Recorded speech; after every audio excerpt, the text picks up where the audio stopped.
Abra sua Bíblia, Mateus capítulo 24, versículo 1 a seguir. Já que o trabalho está propício, vamos falar de arrebatamento nesta noite. Aleluia, Deus. Louvado seja o nome do Senhor. O clima está propício. E eu sei que a sua esperança é a mesma minha. E eu estou todinho para subir. Glórias. Eu estou todinho para ir embora desse mundo. Eu não suporto mais esse planeta. Louvado seja o nome do Senhor. Mateus capítulo 24, versículo 1 a seguir. Sentado mesmo onde você está, eu vou ler os versículos pares, ímpares, e vou ler a igreja no socorro ler os ímpares. E quando Jesus ia saindo do templo, aproximaram-se dele os seus discípulos para lhes mostrar a estrutura do templo. 2. Não vejo isso, em verdade eu digo, que não ficará pedra certa sobre pedra, que não seja derramada. E estando assentado no Monte das Oliveiras, chegaram-se a ele os seus discípulos em particular, dizendo: diz-nos quando serão estas coisas e que sinal haverá da tua vinda e do fim do mundo. E Jesus respondeu e disse: acautelai-vos que ninguém vos engane. Porque muitos virão em meu nome dizendo: eu sou o Cristo, e enganarão a muitos. E eu vejo guerra e rumor de guerras, olhai, não vos fazeis, porque nisso é previsto nunca aconteça, mas ainda não é o fim. Porque se levantará nação contra nação, reino contra reino, e haverá fome, peste, terremotos em vários lugares. Mas todas essas coisas são princípios das dores. Então vos hão de entregar para seres atormentados e matar-se-vos-ão, e sereis odiados de todas as gentes por causa do meu nome. Nesse tempo, muitos serão escravizados e trair-se-ão uns aos outros, e uns aos outros se aborrecerão. E surgirão muitos falsos profetas e enganarão a muitos. E por justificar a iniquidade, o amor de muitos se esfriará. Mas aquele que perseverar até o fim será salvo. E este evangelho do reino será pregado em todo o mundo, em testemunha a todas as gentes, então virá. Louvado seja Deus. Aleluia, Deus. Irmãos, estamos aqui para estudar a palavra. Aleluia. Eu confesso para os irmãos que eu vim para ouvir, mas o pastor resolveu me colocar em incumbência. Eu confesso para os irmãos que eu estou passando por uma luta, eu não vou dizer terrível, porque terrível é o Deus que nós servimos. Eu estou passando por uma luta meio azeda, eu vou dizer essas palavras. Mas sabe que eu nunca estive alegre, né? Meia azeda, porque ela não vai azedar de todo. Sabe, mas aí quando foi domingo, o Senhor colocou algo no meu coração. E eu fiquei 3 dias num propósito com Deus. Eu disse: Deus, vai ser 3 dias, só com pão e suco de uva. Naqueles dias anteriores que teve uma bronca aqui com o Fabrício, eu acabei quebrando a ética. Eu fiz um propósito com Deus, foram 7 dias.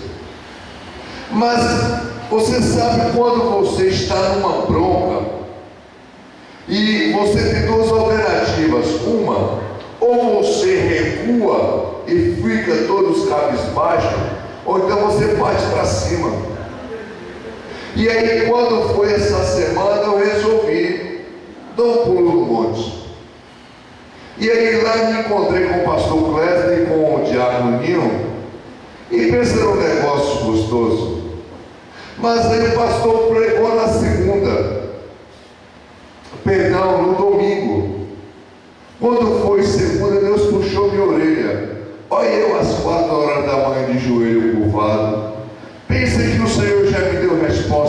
estava buscando. Louvado seja o nome do Senhor. Então para nós que estamos aqui, essa palavra é válida, mas ela seria muito mais válida para os que não estão.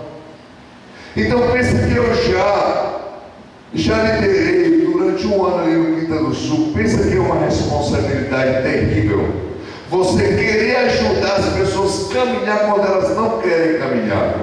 Penso que Moisés passou durante 40 anos no deserto.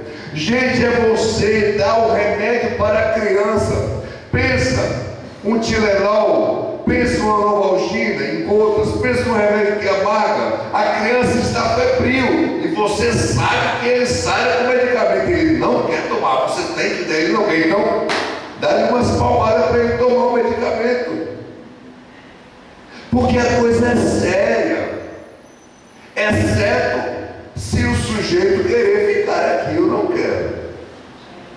Então o que acontece? O livro de Mateus, ele fala para 3 instâncias. Do versículo 1 ao versículo 14, Jesus está falando de arrebatamento. Do versículo 15 ao versículo 28, Jesus está falando da grande tribulação. Nós não lemos, mas se você quiser examinar, o capítulo 24 ele fala para 3 situações distintas. E do versículo 29 ao versículo 40, ao versículo 35, ele fala da exortação. Aí ele volta para falar sobre a exortação do arrebatamento. Do versículo 45, do versículo 36 ao versículo 44, ele fala dessa exortação. Do versículo 45 até o versículo 50, ele já fala da exortação sobre os que deixaram de crer no arrebatamento. Então vamos falar só de arrebatamento nesta noite. É interessante quando você vê Jesus dialogando com os discípulos olham para o templo. Aquele templo foi o templo que Neemias construiu, porque o templo que Salomão construiu, a Bíblia nos diz que Nabucodonosor lançou por terra, jogou tudo por terra. Neemias volta com o povo e constrói outro templo. Aí os discípulos param para adorar e olha que não era tão colossal como o que Salomão fez. Aí você olha Jesus, o esplendor deste templo, ele vai e profetiza e diz assim: olha, vocês não estão vendo isso aqui? Não vai ficar pedra sobre pedra que não seja derrubada. No ano 70 depois de Jesus, a Bíblia nos diz, a história, nos diz que Nero, ele invadiu Jerusalém e ele derrubou tudo novamente. Mas aí os discípulos se sentem comovidos e eles fazem 2 perguntas básicas. Primeiro, quando vai se cumprir a queda do templo e quando se dará o fim do mundo? Lá em Atos 1, Jesus disse assim: olha, não vos convém saber as estações dos tempos, mas vocês serão minhas testemunhas. Jerusalém, Judeia, Samaria, até os confins da terra.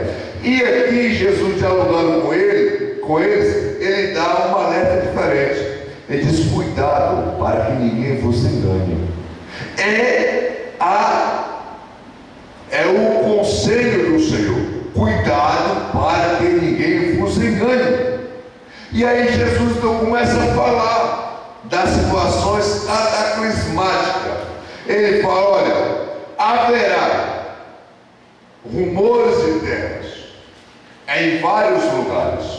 Se você parar para analisar, devido à ação humana e o aquecimento global, a terra, a natureza, ela pede socorro. As placas tectônicas em vários lugares, elas estão em alguns momentos, em algumas épocas, quando elas se movem, os terremotos, eles são fatalistas. Aquela tsunami que houve na costa asiática, gente, Jesus falou isso há 2000 anos atrás. Está acontecendo. O mundo cético, o mundo ateu, o mundo não quer enxergar estas verdades. Depois Jesus diz que haveria rumores de guerras. Nós estamos vendo todos os dias as nações, elas se rebelando uma contra as outras. De vez em quando os Estados Unidos, que é o pivô de toda a confusão, vai lá e cutuca um. Os Estados Unidos, ele quer ostentar um poder que não é dele. Depois você vê a Bíblia dizendo que Jerusalém é um cálice de tontear as nações. E todos os problemas tem que estar lá um repórter internacional da Rede Globo falando sobre Jerusalém. Porque Jerusalém é um cálice que tonteia. E é o pivô, é o relógio do arrebatamento da igreja. Se você ler um livro chamado Jerusalém, um cálice de tontear, você vai perceber que tudo gira em torno dessa nação. Depois, quando você volta novamente para Jesus, ele diz assim: olha, e haverá peste. Então, irmãos, você percebe que o vírus HIV não é mais o bambambam do momento. Qualquer nódulo no corpo humano é sinônimo de câncer. Então, observe você que tudo que você come contém veneno. Seja na verdura, seja na fruta, seja no legume, seja no cereal, seja na carne branca, na carne vermelha, seja no que for, você come algum agrotóxico ou alguma intoxina. Eu estou falando para você de que esta peste, ela está generalizando. A medicina, quando ela desenvolve um soro para combater uma doença, joga 2, 3, 4, 5 vírus muito mais potentes. Quando a medicina ela cria um antibiótico ou não vou dizer nem um anti-inflamatório, mas quando a ciência cria um antibiótico para combater um problema no estômago, esse antibiótico ele compromete o pâncreas, ele compromete o intestino, ele compromete o fígado, ele cria uma cadeia destrutiva. Aí você passa a ser vítima de doenças degenerativas. Antigamente não se falava em artrite reumatoide, não se falava em osteoporose, não se falava em não se falava nessas coisas. Então, quando você para observar essa situação, você percebe que a peste ela generaliza. Depois Jesus disse que haveria fome. Irmãos, observa que enquanto muitos estão trabalhando pelo capital, muitos trabalham pelo pão. E existem aqueles que não conseguem trabalhar. Sabe por quê? A terra ela está sendo envolvida de uma tal forma que em muitos lugares se plantam 50 quilos de grãos para colher 10, 20 toneladas e se colhe a metade muitas vezes. Quando não colhe como deveria, muitas vezes vem a estiagem, vem a seca, vem a friagem, vem os temporais e acabam com tudo. Se você pegar 1 quilo de feijão e você pegar o valor do quilo de feijão, trocar tudo por moeda de 5 centavos e você colocar na balança, o dinheiro pesa mais do que o alimento. Os nossos avós já falavam isso há muito tempo. Está acontecendo. Mas Jesus ele dá um alerta. Ele diz: olha, vocês cuidem, porque isso vai acontecer e ainda é o princípio de dores. Louvado seja o nome do Senhor. Mas a conversa, ele alerta cá atrás: acautelai-vos para que ninguém vos engane. E é interessante quando Pedro nos diz que Deus ele vai começar uma correção no mundo, mas antes dele corrigir o mundo, ele corrige a sua casa. Pedro diz que é lícito que a correção de Deus venha primeiro pela casa do Senhor. Louvado seja o nome do Senhor Jesus. Aleluia. E ele diz, no versículo 9, ele está falando da era apostólica. Ele diz: e eu lhe entregar-vos e seis atormentados e matasse-vos. Ele está falando dos mártires. Mas aí agora ele dá um pulo mais na frente e diz: olha, e neste tempo, ele está falando agora, quando Jesus ele fala para os discípulos, e a sua palavra ela é profética e vem um pouco mais na frente, para a era final da igreja. Ele diz: neste tempo, trair-se-vos-ão, muitos serão escandalizados. Não houve escândalo na época da igreja primitiva. Houve perseguição e martirizamento, mas não houve escândalo. Escândalo está acontecendo nos nossos dias. Muitos serão escandalizados e trair-se-vos-ão uns aos outros. Quando nós observamos, há uma situação caótica, um câncer no meio da igreja. Depois que Jesus fala dos processos políticos, sociais e cataclismáticos que eu acabei de citar, ele vem agora para os processos dentro da igreja. E ele diz: uns aos outros se aborrecerão. Jesus já está dando um pulo para o século XX, que ficou aqui para trás. E ele diz: e surgirão muitos falsos profetas e enganarão a muitos. Percebe que Jesus está dando um pulo agora, eu creio pela fé, para o século 21. Surgirão muitos falsos profetas. É interessante quando você olha aqui, olha, em 1 Timóteo, capítulo 4 de 1 Timóteo, deixa eu ler aqui para você. 1 Timóteo, capítulo 4, do versículo 1: mas o Espírito expressamente me diz que nos últimos tempos apostatarão alguns da fé, dando ouvido a espíritos enganadores e a doutrinas de demônios.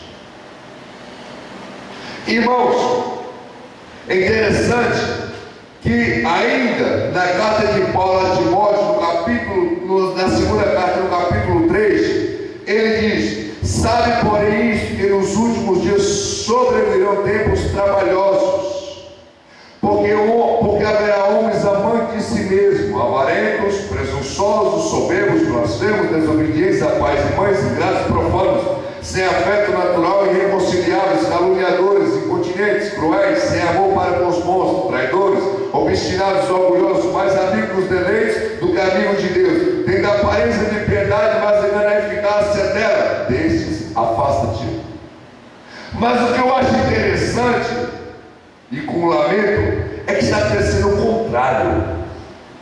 A Bíblia manda afastar, a igreja está aproximando.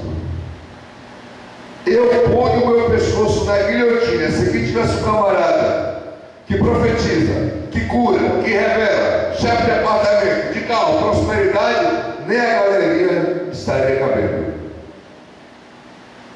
A Bíblia diz que surgirão muitos falsos profetas e enganarão a muitos. Olha a situação. É interessante quando você dá um salto em Mateus para o capítulo 25. Jesus diz que existe 10 virgens. Nós estamos calejados de ouvir essa parábola. 5 são prudentes, 5 são nécias. É interessante que todas elas cochilam, porque a Bíblia nos diz que o noivo, elas começam a esperar o noivo. Quando os casamentos se davam, a história nos diz, na história de Israel, que os preparativos começavam na primeira hora do dia. Para nós é 1h da manhã, para Israel é às 6 da manhã. E a noiva, ela estava preparada a partir da terceira, da 9ª hora, a partir das 3 horas da tarde. E aí o que acontece? No romper do dia, o casamento se dava. O romper do dia para Israel são às 6 horas da tarde, assim como para nós. Mas o noivo ele tardou da 12ª hora, que é às 6 horas da tarde, até a meia-noite. O noivo ele tardou. Jesus ele dizendo para o discípulo, ele disse assim: olha, nem eu, nem os anjos sabemos quando há de dar essas coisas, senão o Pai que está nos céus. Porque Jesus ele falava ainda no seu ministério terreno, quando ele ressuscitou e tornou-se para a glória e assumiu a sua glória, ele passou a ter patência de quando ele voltará, mas a nós não foi revelado. Aleluia, Jesus. Ainda não nos foi revelado. Ele diz que não sabemos a hora que ele há de vir. E ele diz que se o dono da casa soubesse a que hora viria o ladrão, certamente vigiaria. Só que, irmãos, o que acontece? O que nós percebemos aqui nessa demonstração de Jesus é que as virgens, elas dormiram, cansaram. Nós estamos esperando, mas muitos estão com a cadeia cheia de azeite, muitos não estão. Então você pode exemplificar. Na sexta-feira, deixa eu fazer uma coisa que compete a Lucas e a Cléber. Na terça-feira, esses bancos estão quase repletos. É culto de vitória. Mas a principal vitória é hoje.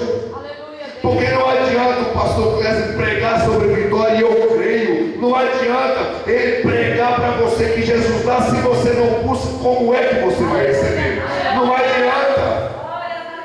Deus, ele tem para dar. Ele unge aqueles que pregam dizendo que Deus dá. Mas se você não aprender como receber, a bênção vem e você fica sem ela.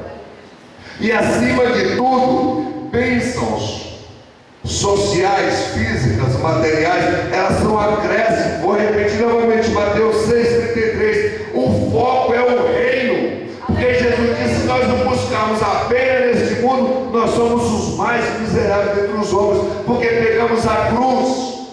Eu disse isso na escola bíblica dominical, vou dizer agora. Pegamos a cruz e a resumimos a bênçãos materiais. O sangue do Cordeiro a bênçãos materiais.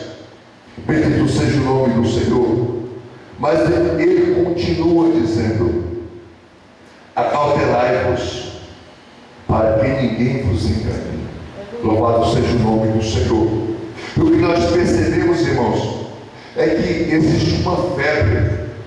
Existem alguns programas ditos evangélicos que eu não assisto, eu não consigo assistir, porque nós precisamos ser como os bereanos. Era Paulo que estava instruindo a igreja em Bereia, mas os irmãos pegaram aqui os pergaminhos, olha, e foram avaliar para ver se o que Paulo falava batia com os pergaminhos. Mas Jesus diz que os filhos da luz são necios, são menos prudentes que os filhos das trevas. É interessante você observar que o filho de santo, eles têm todo um aparato para receber as santidades. Eles fazem sacrifícios, eles fazem diversas cerimônias. Se tiver que ir lá na encruzilhada, lá na entrada de Cativa, colocar um sacrifício, eles vão, não depende a hora. Se eles tiverem que ficar, se tiverem que fazer o agimento deles durante tantos dias para poder receber a entidade, eles fazem. Come porcaria, bebe porcaria. Comem tudo, bebem o que for, para poder receber suas entidades. A Bíblia nos manda simplesmente santificarmos para recebermos o Espírito Santo. Mas se você convidar as pessoas para a santificação, poucos querem. Farei-vos uma pergunta e não me respondam, ficam para vocês. Quantos de vocês neste mês jejuou pelo menos um dia? Quantos nesta semana leu a palavra, pelo menos um capítulo da palavra de Deus? Precisamos subir. Aleluia, Deus. Precisamos chegar aos céus. Aleluia. Será que estamos preparados? Será que estamos aptos para encontrar com o Senhor nos ares? A Bíblia diz em 1 Coríntios, capítulo 15, versículo 50 a seguir, que o arrebatamento ele é um mistério. A Bíblia diz que é um mistério, porque a última trombeta soará, e os mortos ressuscitarão primeiros, encontrarão com o Senhor nos ares, e os que estiverem vivos serão transformados e encontrar-se-ão com o Senhor nos ares. Mas a Bíblia nos diz que haverá um tormento na terra. A Bíblia nos diz, Jesus dizendo aqui em Mateus, que haverá uma situação um pouco síndrome, haverá uma situação paradoxal. Estarão dois colhendo, um será levado, outro deixará. Estarão dois no telhado, um será levado, outro ficará.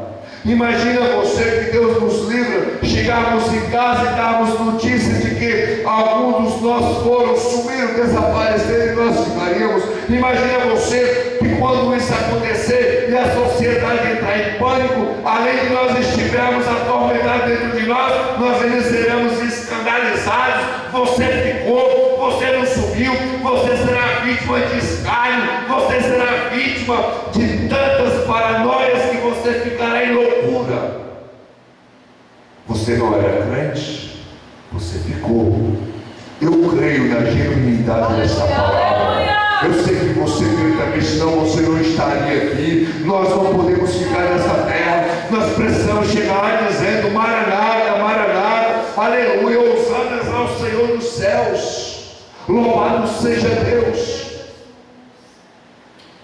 Quando as irmãs foram casar, aquelas que já casaram, imagina você que quando puseram o nome lá no cartório para o casamento, começou-se então os preparativos, arrumando a casa, comprando os móveis, comprando os utensílios, o vestido, a maquiagem, os sonhos, o momento nupcial. Foi aquela regimentação, aquela coisa fantasiosa que iria certamente transformar em realidade, que iria se concretizar. Mas entendem que nós somos noiva, um dia seremos esposa, mas nós muitas vezes nós não estamos preparando para encontrar-se com o noivo. E para concluirmos, irmãos, é interessante que nós estamos no meio dos profetas de Baal e de Azera. Se você olhar nos muitos segmentos religiosos, você vai ver muitos homens prometendo muitas coisas. Só falta vender um terreno no céu. Só falta vender um lote de terra na eternidade para você. E o que me leva à loucura, às vezes, estamos com a televisão ligada, eu peço: oh, pelo amor de Deus, muda de canal. Eu prefiro assistir o noticiário que assistir certos programas ditos evangélicos. São tantas coisas, irmãos. Quando você vai ver, você percebe o esoterismo, você percebe o ocultismo, você percebe o espiritismo no meio de programas ditos evangélicos, e são casas cheias. As pessoas vão facilmente, são levadas como ovelhas para o matadouro, mas não conseguem enxergar. A Bíblia diz que o príncipe deste mundo tem chegado a cegar os olhos dos incrédulos para que não enxerguem a verdade. Infelizmente, esses incrédulos não estão apenas no mundo secular, esses incrédulos estão dentro da igreja, convivem no meio da igreja, mas estão se deixando ser joio, estão se deixando ser bodes no meio de ovelhas e no meio de trigo, mas não conseguem abrir os olhos para o Senhor. É terrível, é doloroso, mas a Bíblia nos diz, como nós sabemos, que quando os profetas de Baal e os profetas de Azera eram 450, eles se sacrificaram de manhã até meio-dia e nada aconteceu.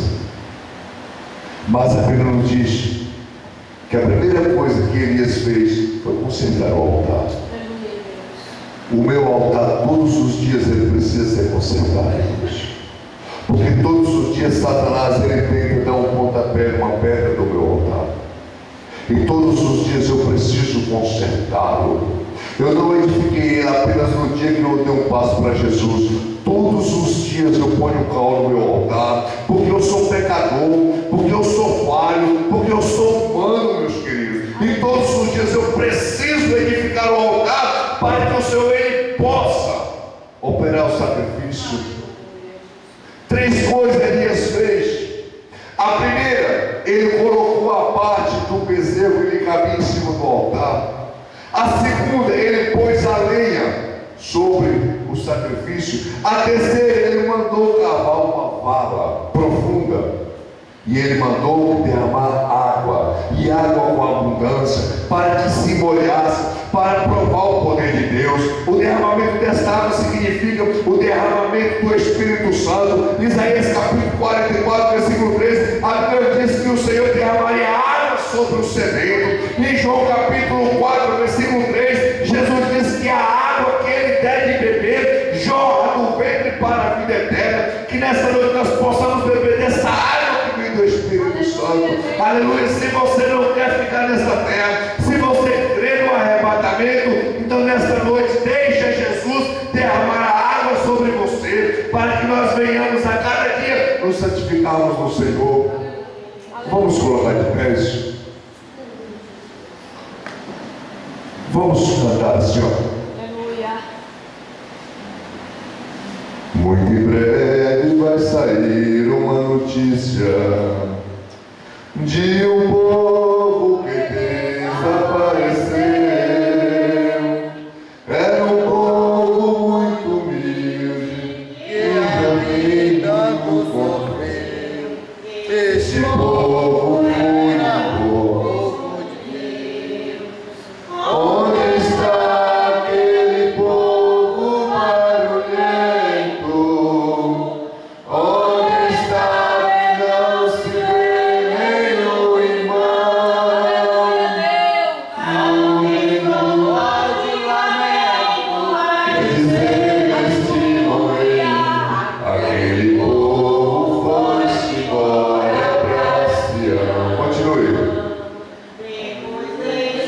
Grande acontecimento, muita gente desviado vai voltar. Aleluia. Procurando os irmãos Jesus. reconciliação. Mas infelizmente não vão encontrar. Onde está aquele povo barulhento? Onde está que não se vê nem o irmão? Alguém com voz de lamento vai dizer neste momento, aquele povo foi-se embora para Sião. Onde está? Oh meu Deus querido, cante. Onde está? Meu Deus, em nome de Jesus. Pai, eu quero te apresentar a tua igreja nesta noite. Oh Espírito Santo do Senhor, Pai, renova as nossas forças. Pai, renova o nosso compromisso com o Senhor. Oh Espírito Santo do Senhor, Pai, nesta noite vem derramar uma graça, a chuva seródia, meu Senhor, tão prometida, papai, vem derramar sobre aqueles que creem, sobre aqueles que esperam no Senhor, sobre aqueles, meu Deus, que querem, papai, um dia chegar, Senhor, na glória, em Canaã, na Jerusalém celeste, meu Deus, para ver o Senhor, para ver a tua face como verdadeiramente ela é, ainda que este mundo não crê, ainda que muitos podem se ridicularizar, Senhor, mas nesta noite nós te pedimos, ó meu Deus, em nome de Jesus, em nome de Jesus nós te pedimos nesta noite, vem fortalecer a tua igreja, ó Pai de glória, vem tirar todo o empecilho, vem tirar toda a água, tira, meu Deus amado, querido Senhor dos céus, tudo aquilo, meu Deus, que está proibido da tua igreja, tudo aquilo que está evitando, papai, a tua igreja, de chegar ao Senhor, tudo aquilo, meu Deus, que está, meu Pai amado, impedindo a tua igreja de cada dia renovar-se na graça, renovar-se no poder, renovar-se no Espírito Santo, para termos um encontro contigo. Oh, meu Deus, querido, em nome de Jesus, toca, Pai, toca, toca, toca, toca, Jesus, naqueles que estão fracos, toca, toca, meu Senhor, naqueles que não conseguem, naqueles que estão enfraquecidos, naqueles, meu Deus, que não conseguem se chegar ao Senhor, vai tocando na saúde, ó Deus, aqueles que estão enfermos na alma, aqueles que estão enfermos no espírito, aqueles, meu Deus, que já não conseguem caminhar, ó meu Deus, vai dando força, ó meu Deus, vai retribuindo, Oh, meu Deus, vai tirando, meu Deus, nesta noite, vai em nome de Jesus, vai fortalecer a tua igreja, vai fortalecer os teus filhos, para que nós possamos caminhar, para que nós possamos dizer, Maranata, Maranata, Maranata, aleluia, chega, Maranata, suíte, paz, suíte, ó Deus, Maranata, Maranata, ora vem, Senhor Jesus, buscar a tua igreja, Pai, em nome de Jesus, nós te pedimos, nós cremos no agir do teu Espírito Santo, ó Pai querido, meu Deus amado, sara as feridas, meu Senhor, desperta aqueles que dormem, ó meu Deus amado, traz o despertamento para a tua igreja, para a adolescência, para a juventude, para o grupo dos irmãos, das irmãs, ó Deus, para os líderes, meu Senhor, aqueles que estão se corrompendo, ó meu Deus amado, que venha sofrer o despertamento do teu Espírito, meu Senhor, para que nós não venhamos nos apostatarmos, para que nós não venhamos, meu Deus, cair nos fascínios fajutos do diabo e nós não venhamos perder a tua graça. Em nome de Jesus, Pai, nós te pedimos, ó Deus, também te pedimos pela tua igreja, dai-nos, papai, uma noite na tua presença, leva-nos em paz para os nossos lares e nos ajuda no poder que há no teu sangue, e todos digam amém. Aleluia.